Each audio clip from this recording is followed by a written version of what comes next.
Hey everybody, how's it going? Welcome to What is Fabrizio Thinking About Inking Today. So again, I'm messing with this new setup, so any issues, let me know. Um, I'm going to be inking something you've probably seen me ink before. I'm going to put some music on so I don't drive myself mad.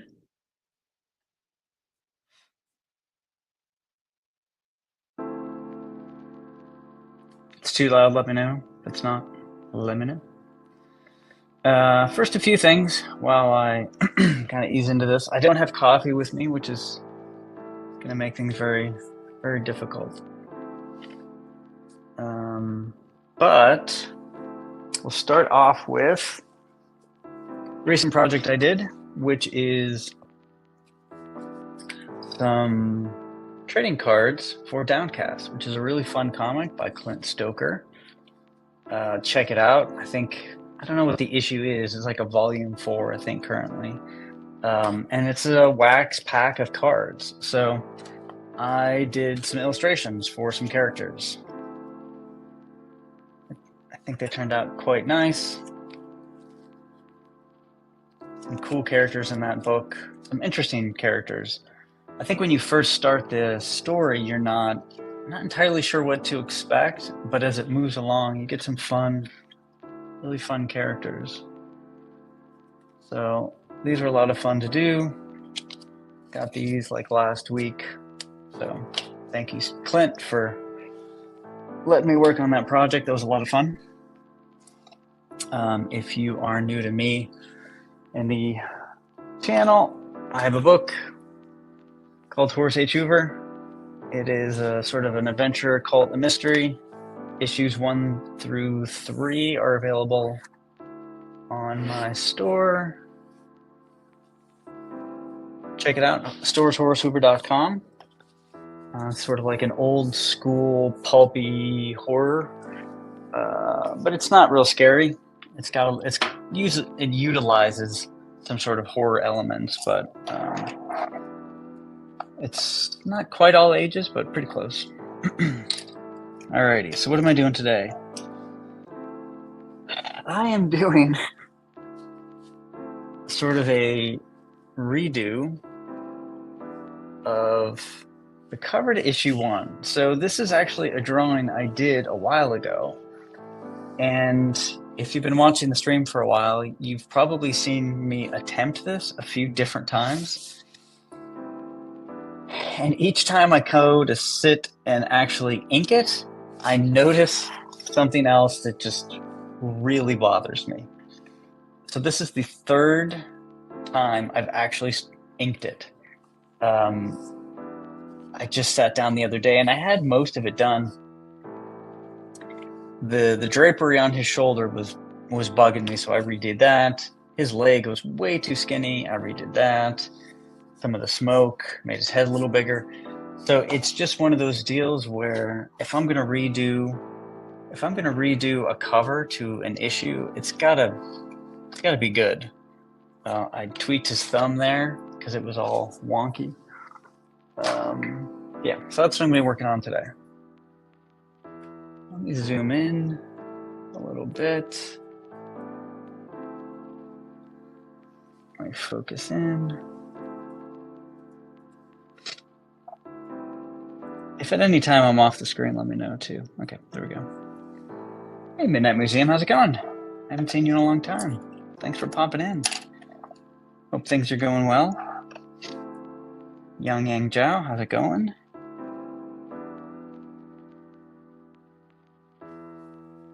Yeah, it's depending on who's watched the stream, it'll be like I've been working on this particular page for like a year or something. But I promise, it's a brand new stream. So this, maybe I should find a newspaper and like have the date on it.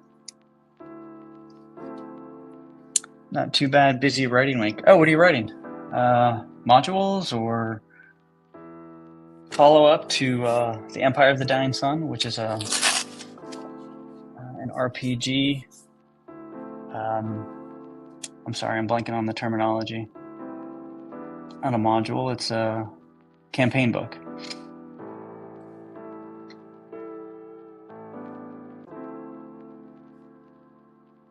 All right, so one of the things that always gets me is streaming and inking at the same time. Can be tough, and sometimes I kind of mess up the inks just because I'm talking. So I'm not going to stop talking, but I'm just going to be a little more cognizant of this one because I don't want to ink this thing ever again. Trying to polish up chapter 3 of Empire. I need to post updates this week. Cool. Yeah, I think I mentioned that I wanted to do some fantasy art, and right now I am 4 penciled pages away from finishing issue 4. And as soon as I get those pencils done, I'm probably going to do a little mini celebration because it's 38 pages of art. And I've mentioned this before. I really pushed myself as hard as humanly possible with these pages, reworking panels and page layouts until I was absolutely happy with them. So probably take a little mini break between pencils and inks. Not too much though, because I gotta get the issue done. Although pencils is definitely that's the landmark. Once you get the pencils done, the inking is a lot easier. It's just, I've said it before, it's just execution at that point. Granted, you can mess up the execution, but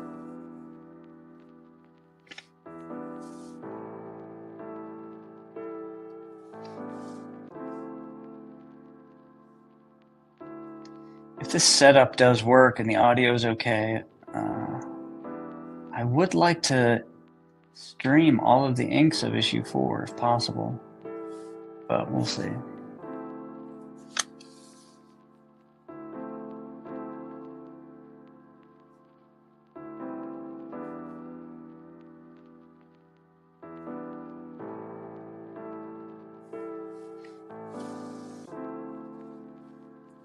Everyone wants to draw ink, right? The thing they're not currently working on.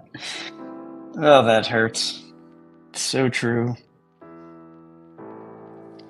Because no matter what you're working on feels like work. There's no way around that.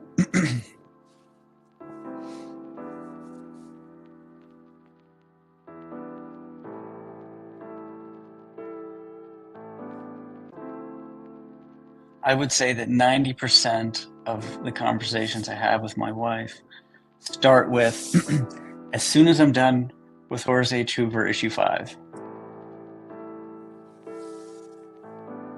No matter what it is. Should we get a Costco membership? I don't know. As soon as I'm done with issue number 5 of Horace H. Hoover.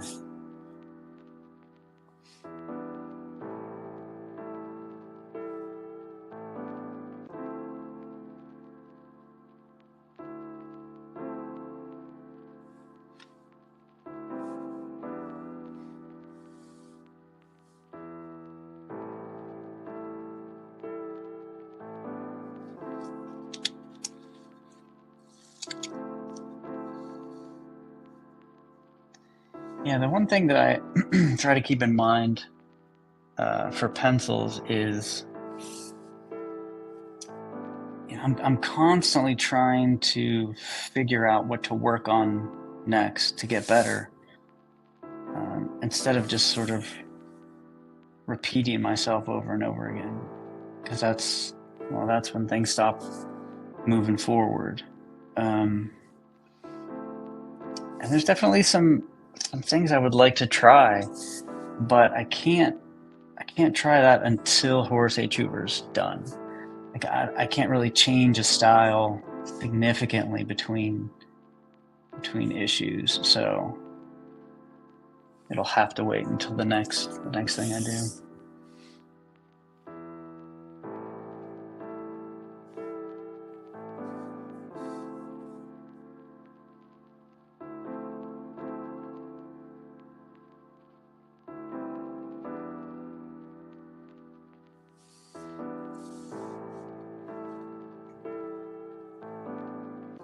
I'm the same way with doing our taxes this year. Oh, you had to remind me about taxes.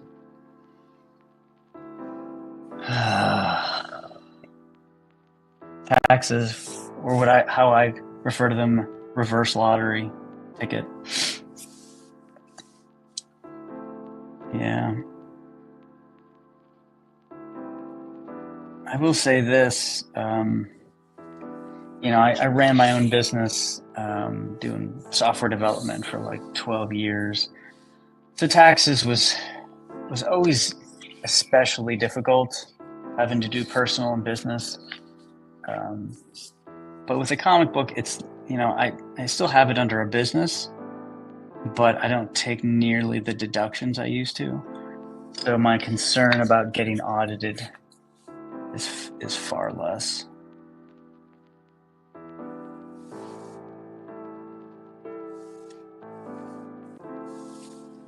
But nobody likes taxes, that's for sure.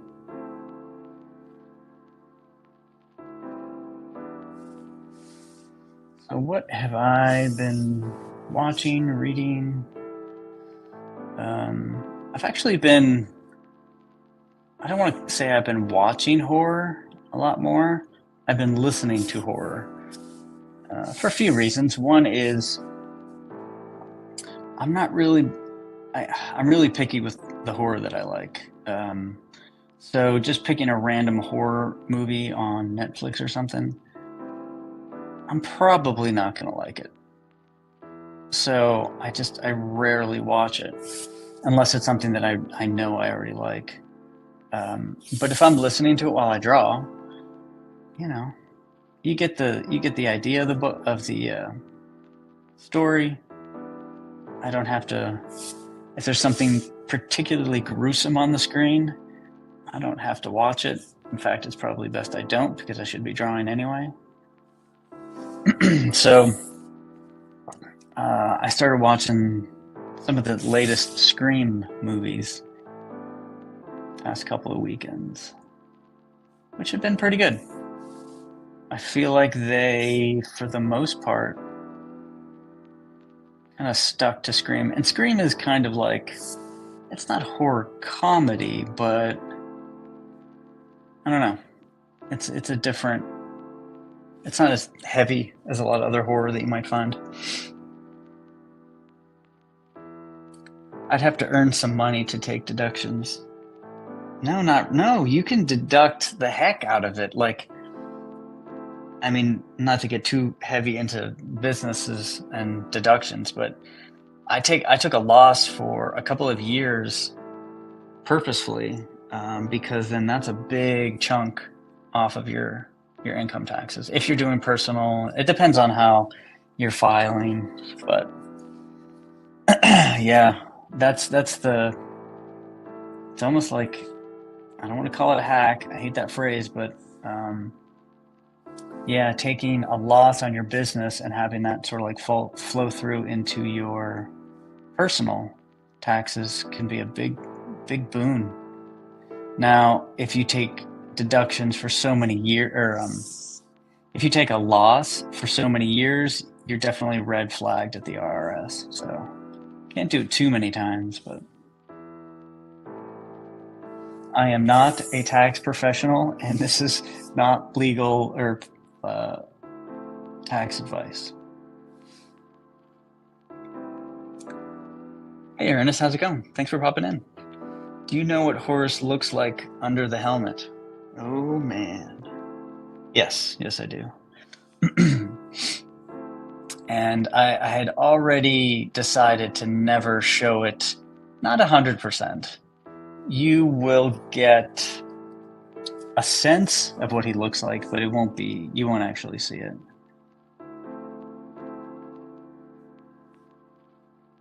It could change. I mean, I think I joked a long time ago. I said, like, on the 300th issue of Horace H. Hoover, we'll see what he looks like.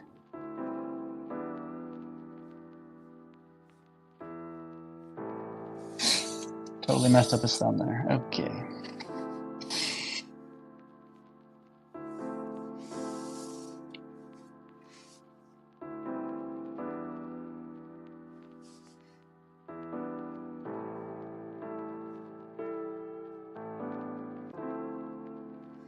And when you mess up a line, you just can't think about it too much. You just got to move forward.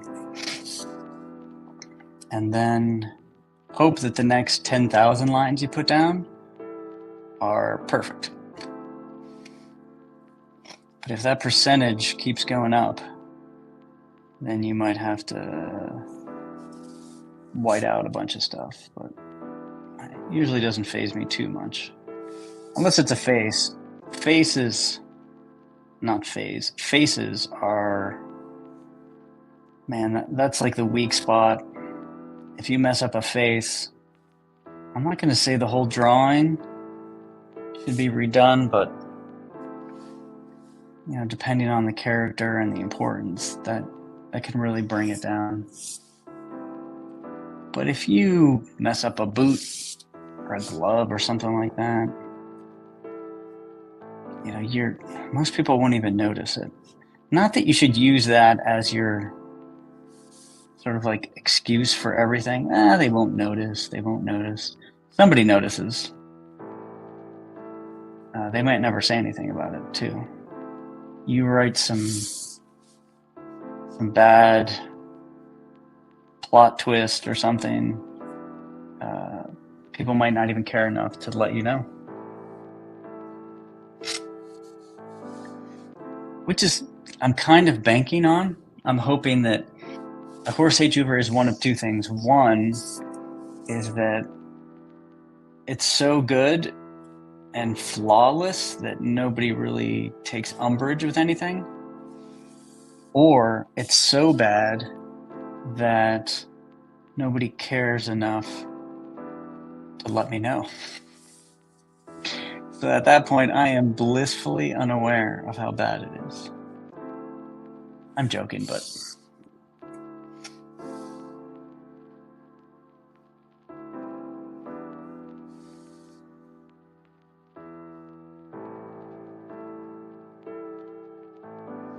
I was going to show a little tool that I use whenever I do these blue lines, and I don't think I've ever shown it. As soon as my brush starts to get a little gunky, I will pull it out, and I'm off the screen.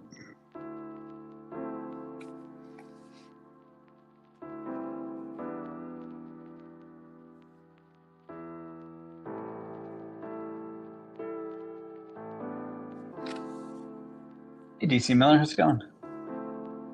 He's Shaquisha under the helmet.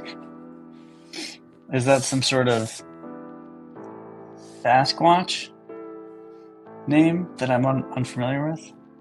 Joking, but that would be a good Sasquatch name, right? Like a Bigfoot character.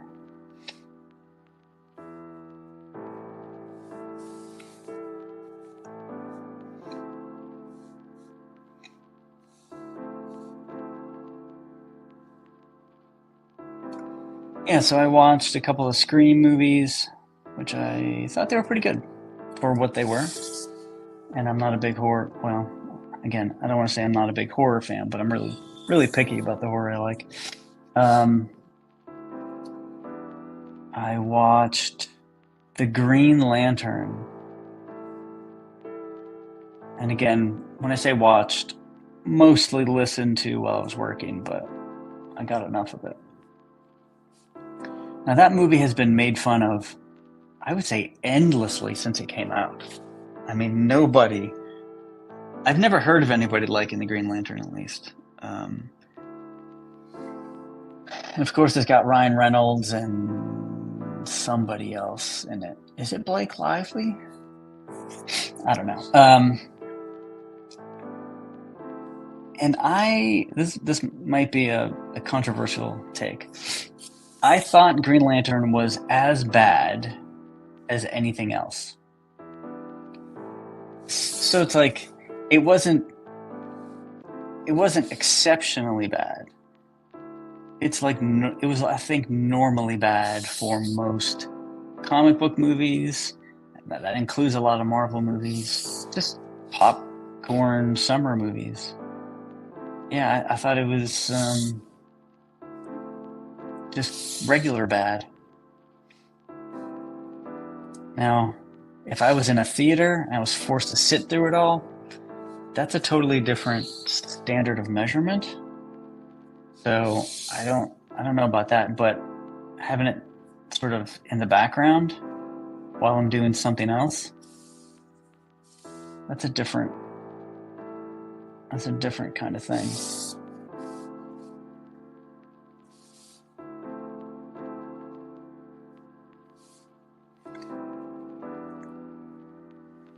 Hey Marcus, how's it going? Andy Smith likes Green Lantern. Okay, well that's one person.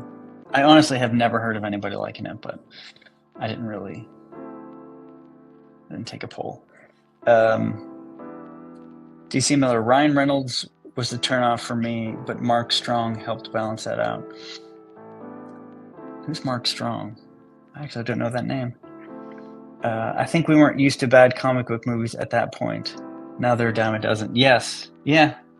So now when you look back at it, in the grand scheme of things, all of a sudden it's like, yeah, it's normal bad. When we were really looking for like exceptional. Hey, Creative Faye, how's it going?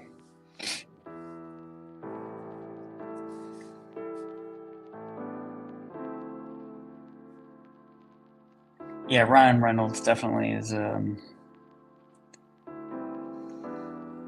mean, I I also don't like Deadpool. Well, I didn't like the last Deadpool. Anyway, I don't want to just go on a rant about movies I didn't like, but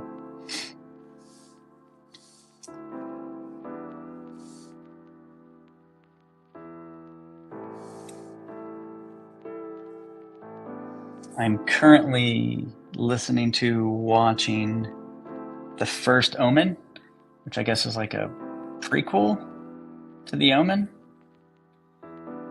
So far, so good. Nothing has been terribly bad about it.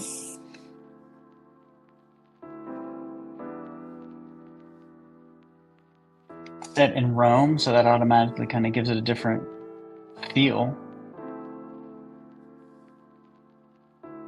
And it's in a convent orphanage.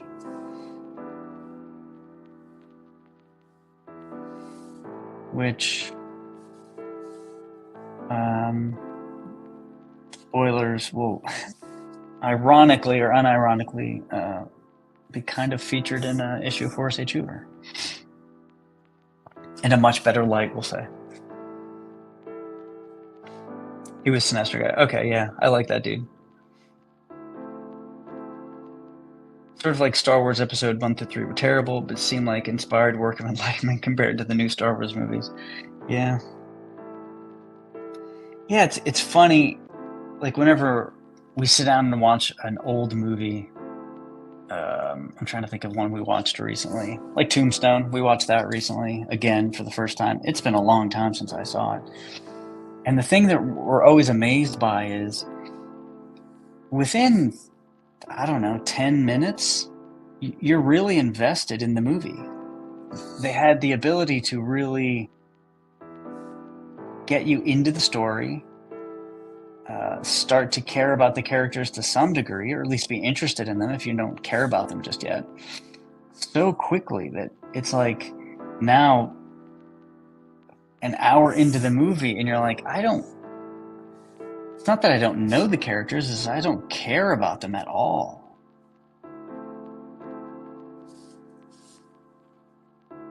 That was a skill that, man, it really seems like that's gone away.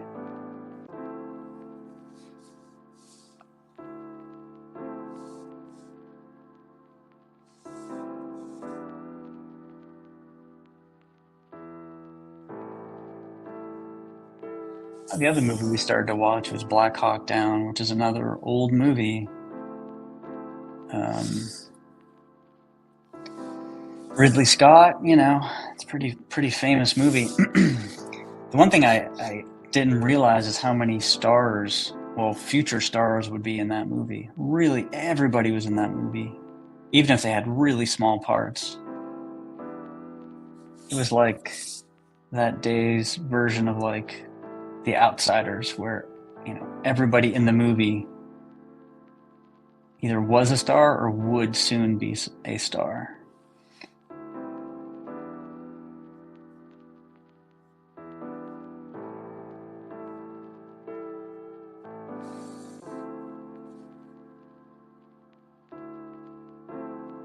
Marcus, I'm inking also. Yeah. I find that that's the best time to like put something on, whether it's somebody else working or just like a stream of something. I've actually been listening to David Finch's streams. So this goes back a while, but I don't know if anybody knows Gnomon Workshop, or I think it changed the name to Gnomonology or something. This was a long time ago, but they had essentially videos that you could purchase and download, and they were all, 2D, 3D, film, game kind of thing. And it was really one of the only places you could get high quality tutorials. And David Finch was on there, and I bought, I don't know how many of his videos. A couple of courses, I think. And man, I watched those many times. And now he has them, new ones, all over YouTube. And it's perspective, it's foreshortening, it's anatomy, it's this, it's that. They're really well done. I recommend them to anybody who's learning how to draw, and not even just people that are learning how to draw. Like if you just need a refresher. I always feel that, there's this idea that, well, I've been drawing for X number of years. I have so many issues out, or whatever the case may be. But if you don't use like specific techniques, you're going to forget about those techniques. I know that for me, I have to revisit like complex perspective. I'm also sort of an architecture nerd, so I kind of take perspective to probably an unhealthy technical degree, but there's certain things that I really want to make sure I maintain. And you just have to pop back in, watch some videos, read some articles to maintain that skill. If not, you'll absolutely lose it. I always equate it to an instrument. I play guitar, and unless I pick that guitar up, once a day, or at least a couple times a week, you really start to lose. This is oddly specific, but you don't necessarily lose like the dexterity. You start to lose the fretboard a little bit, like notes on the fretboard and scales and stuff like that. No, DC Miller, you're a guitar player. You know what I'm talking about.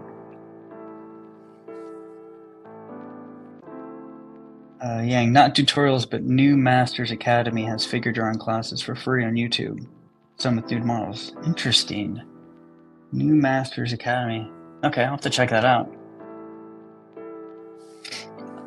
I honestly think you can never see too many of those. Even if you only learn like one small technique, or sometimes it's the way people draw like a particular muscle, or just little things like that you pick up one by one. Some people are like, oh, just draw Bridgman every day for the rest of your life and you'll be fine. I'm not saying that's a bad thing, but I don't think you'll really learn as much as you think. You'll learn a chunk, but there will always be a part of Bridgman that sort of like is right outside of your skill set, and you need somebody else to sort of like describe it to you in a different way. So if you do 80% Bridgman and then 60% Peck, and then you do 5% Hogarth or whatever the case may be. There's a million of those out there. I think that's kind of where it is. It's like you got to cobble together all of that stuff to really get your own thing.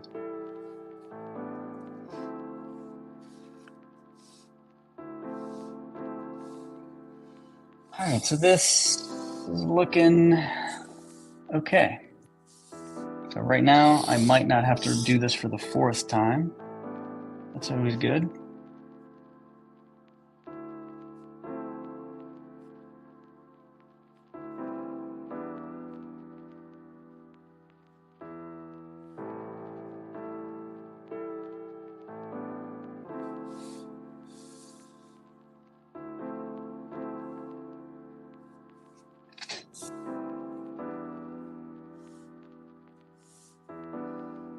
All right, so I think I'm going to jump away from Horace a little bit.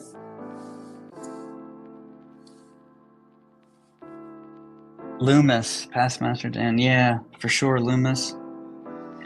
Yeah, we all have our own, like, the ones that kind of make sense to us. It's like having a teacher in school teach you algebra, and you're like, I have no idea what the hell you're talking about. And then you get that one teacher, and it's like, oh, I get it. I really think that's kind of what it is. You just got to find that teacher that explains it to you in the way that you need them to.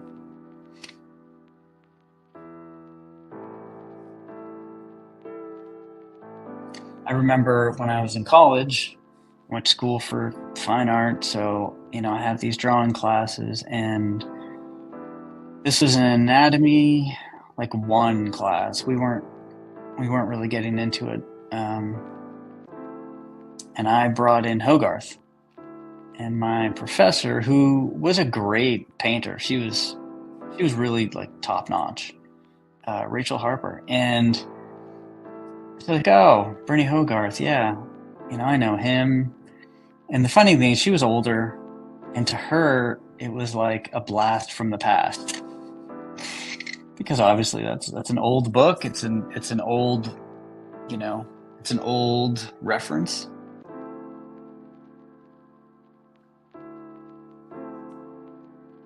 Marcus, I had the Loomis book since I was a teenager. Yeah. Are you streaming on YouTube as well? Yep, I should be. I hope I am. I think I am, though. But yeah, I brought in this Hogarth book, and she's like, oh. At first she was like, that's cool, I remember that, And then she's looking at it, and again, she's a really good artist.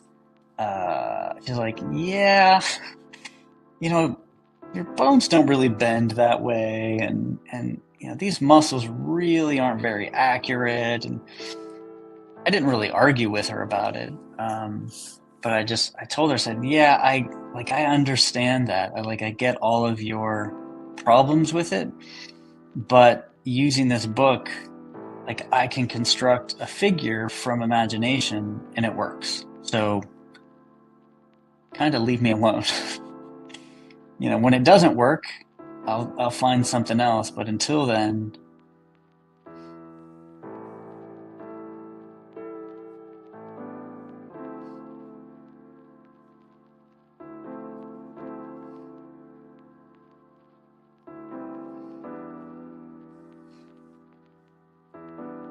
yeah, that Gnomenology had some really great videos. The ones on Perspective, I don't know, I'm sure I've talked about it before, but they go into very, like, deep architectural type stuff that I love. Things that you won't see, that I've never seen on a video on YouTube.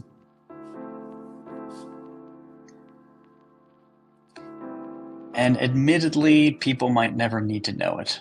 So there are people that are they're good at fudging it, and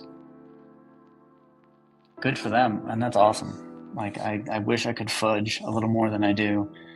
A lot of times I actually need to figure out the real perspective and distances and things like that But somebody else could just go in and essentially fake it, and it looks good.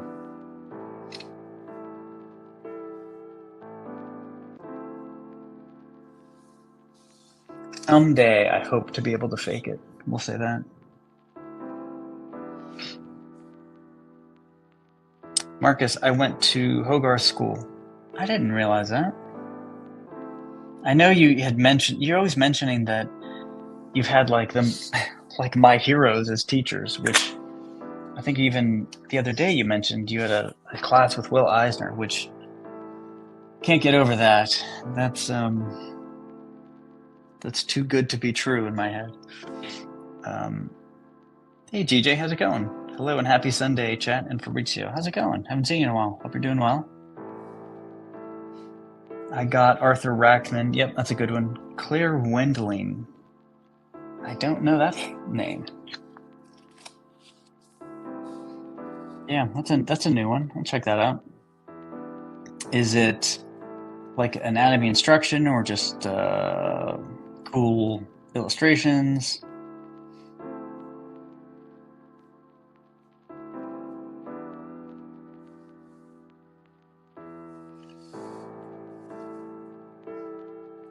I fudge, but I am not convincing yet. We all try to fudge. GJ, I like that skull hanging on your wall. It looks so amazing. Cool sketches. Oh, this one. Yeah, that is not me. That is an artist named Bob Eggleton. He's a really famous painter of like horror sci-fi. And he did a series of horror books called Necroscope.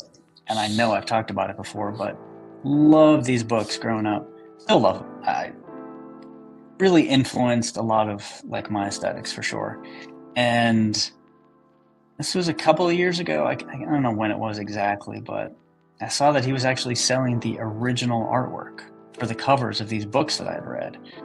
So I bought a few of them, and I have some original artwork from Bob Eggleton hanging up in my bedroom of some creepy monsters and in my hallway. Yeah, they're like my prized possessions. They're really nice.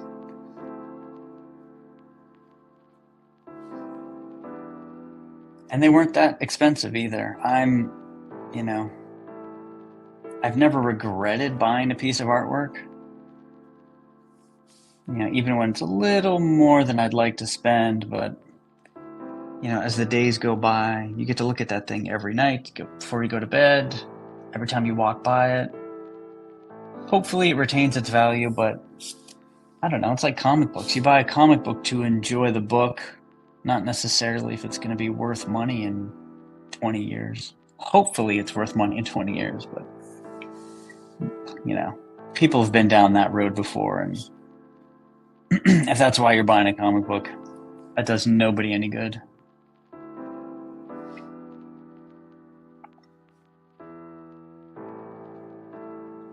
So the last time I did this smoke, and I'm off screen again. No, I'm not. The last time I did this smoke, it was very stilted and just stiff. So I really wanted to. There's like different kinds of smoke, right? You know, when you're burning tires, not that I've ever burned tires, or something like that, or plastic, you get this like black smoke. So I wanted more of that feel. I didn't want it to be so essentially like billowing cloud like. So that's why I'm redoing this part here.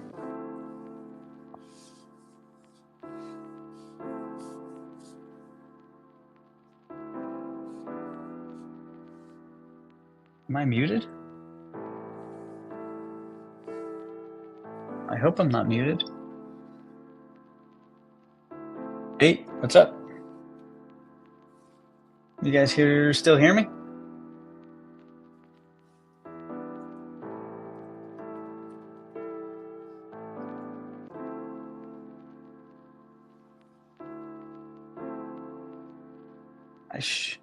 Okay, cool. Yeah, maybe check your browser or something.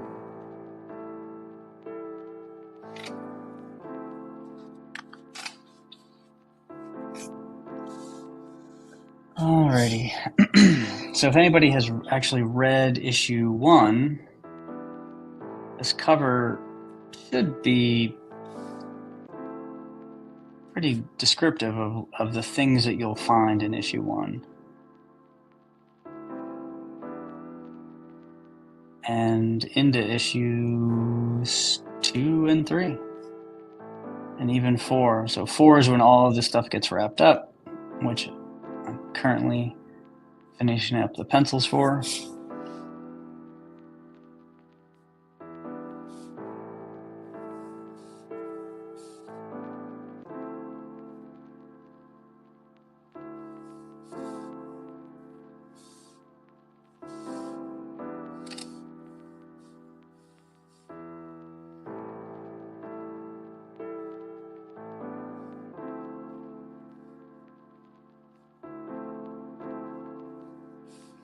Yeah, the skull behind me.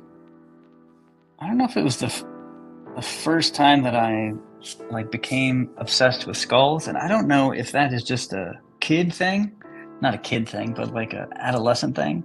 If you draw and if you're into music, like metal and stuff like that, like skulls are just that's your bread and butter. It's also, obviously fantasy. There's just something about skulls that I couldn't get enough of.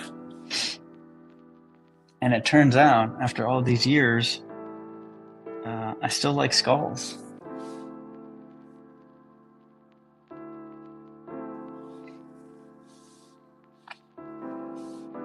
But only if they're screaming, it appears.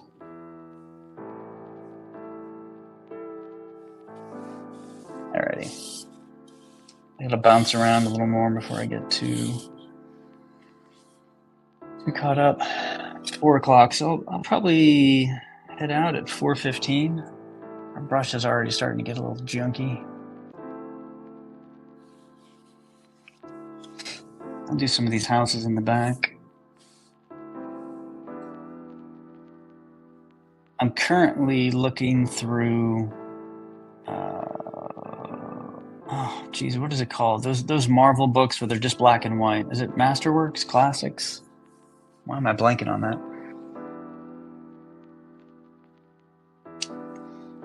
I can't think of what it is, but they do volumes of classic Marvel books. And I got Wolverine. I can't remember what volume it is. And it's pretty fantastic for reference. So I think the best thing to have is an artist edition, without a doubt. Hey, Dr. Mask, how's it going?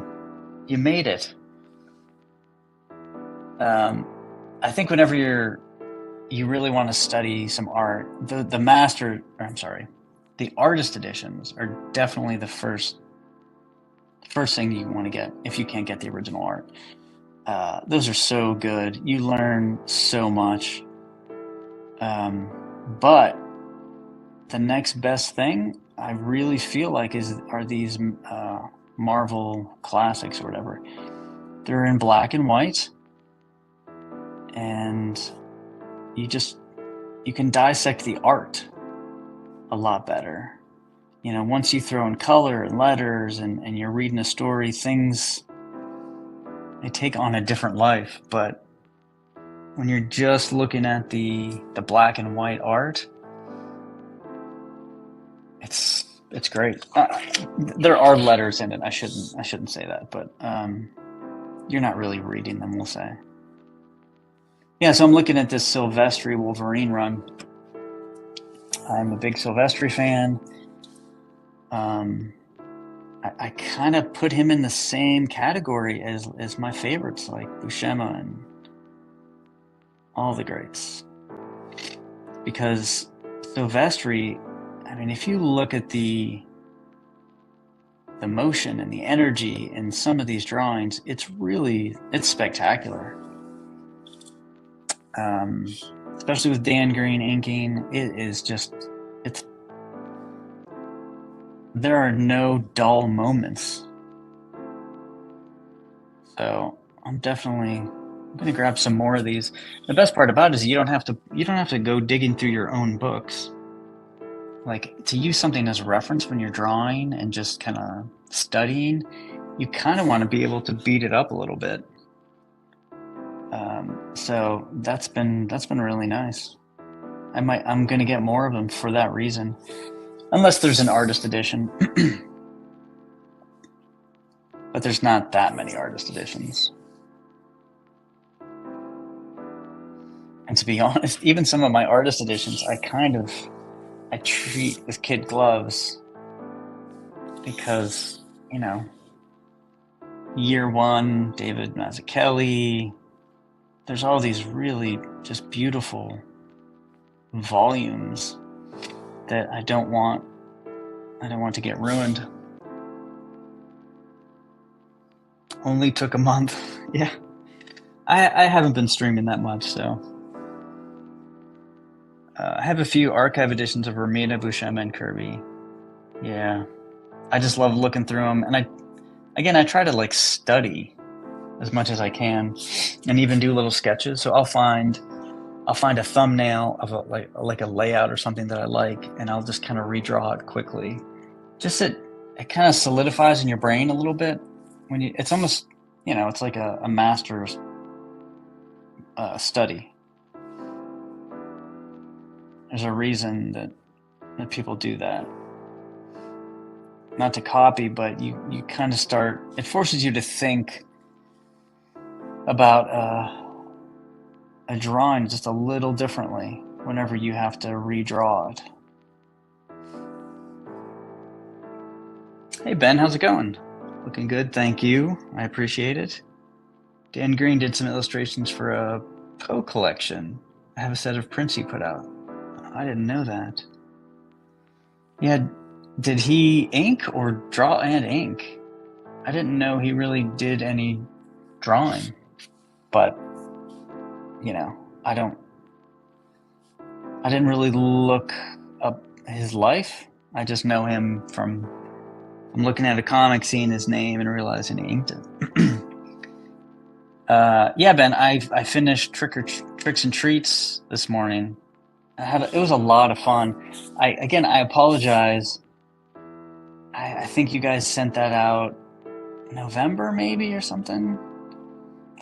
And I'm always moving boxes around, reorganizing my closet that doesn't get any bigger no matter how many times I reorganize it. And I like misplaced it. I'm like, son of a. So I spent I spent yesterday going through my closet trying to find some books that are my to read books that somehow got filed in my read books. So anyway, it was a lot of fun.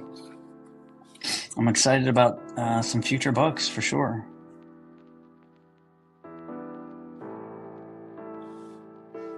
All right, my brush is officially getting funky on me here. I could go wash it out, but it's already 5 after, so I think we're good for the day.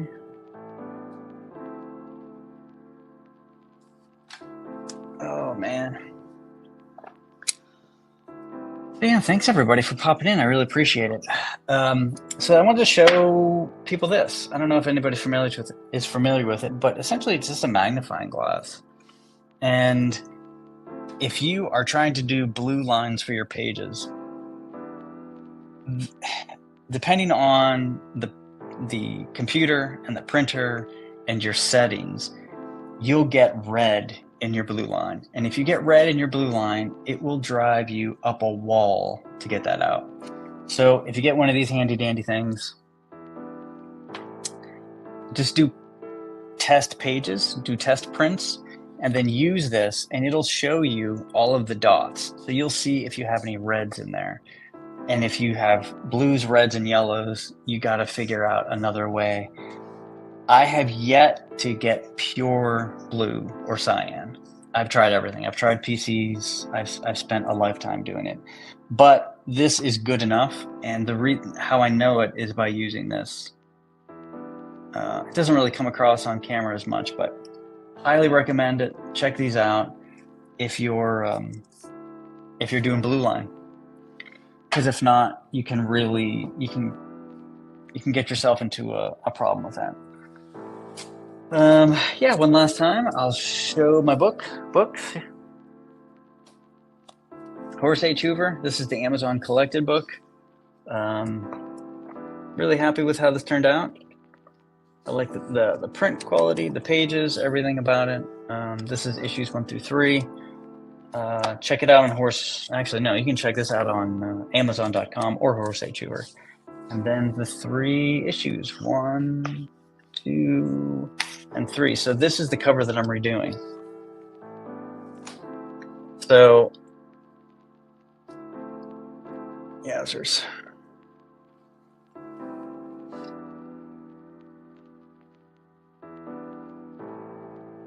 One second.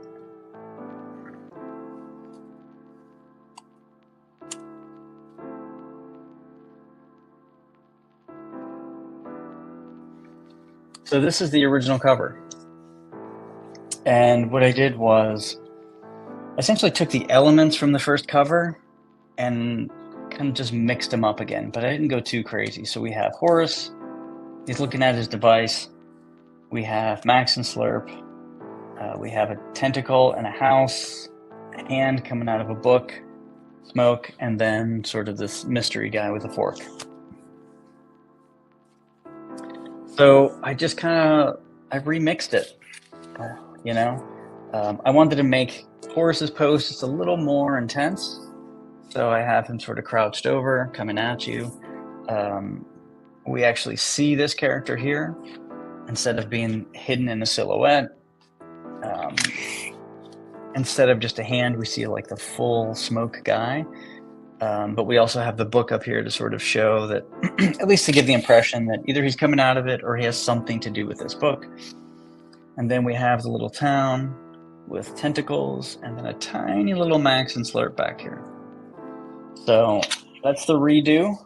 I did this cover 5 years ago at this point, 4 or 5 years ago. So, you know, I thought it was time to redo it. I'm at least a tiny bit better. We'll say 2% better than I was 5 years ago, at least. So I figured, why not give it a whirl? So the next, after I'm done with those copies, I have, I think maybe 20, 25 copies left. I will be reprinting with this new cover. So if you want that old cover, if you like that one better, cool. I would say order it sooner rather than later. All right. Yeah. Thanks again, everybody. I really appreciate it. I will try to stream every Sunday now. Hopefully everybody has a good Sunday afternoon, and I'll talk to you later. Thanks. Bye.